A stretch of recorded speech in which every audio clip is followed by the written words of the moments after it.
বছর না সরস্বতী পুজো দুদিন পড়াতে আমরা প্রথম দিনও গিয়েছিলাম বাটানগর নিউল্যান্ডে। তবে এত ভিড়ের কারণে না ভিডিও ফুটেজ নিতেই পারিনি, তাই তোমাদেরকে কথা দিয়েছিলাম পরের দিন গিয়ে তোমাদের জন্য সুন্দর সুন্দর ভিডিও আনবো। আর এই বছর যেহেতু 111 ফুটের সরস্বতী ঠাকুর হয়েছিল, জানো তো অনেক ক্রিয়েটররা কিন্তু এসেছিল এখানেই ঠাকুর দর্শন করতে।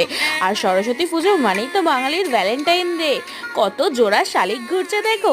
যাই বলো তাই বলো, এবছর না ভীষণ মজা করেছিলাম। আর এবার তোমাদেরকে মেলা ঘুরিয়ে দেখাবো, চলো। মেলায় ভিড়টা দেখছো কতটা।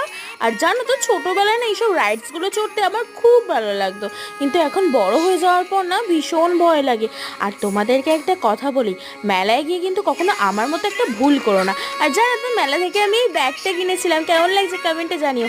আর যে বললাম ভুল করেছি, মেলার চা খেয়ে। মেলার চা না তোমরা কখনোই খেও না, একদম জঘন্য। আর দুটো চায়ের প্রাইস নিয়েছিল 60 রুপিস, আর ওখানে ছিল অনেক কিছু। তারপর জিলিপি খেতে খেতে আইসক্রিম নিয়ে বাড়ি চলে এলাম। আর আজকের ব্লগটা এখানেই শেষ করলাম। কেমন লাগলো কমেন্টে জানিও, ভালো লাগলে লাইক সাবস্ক্রাইব।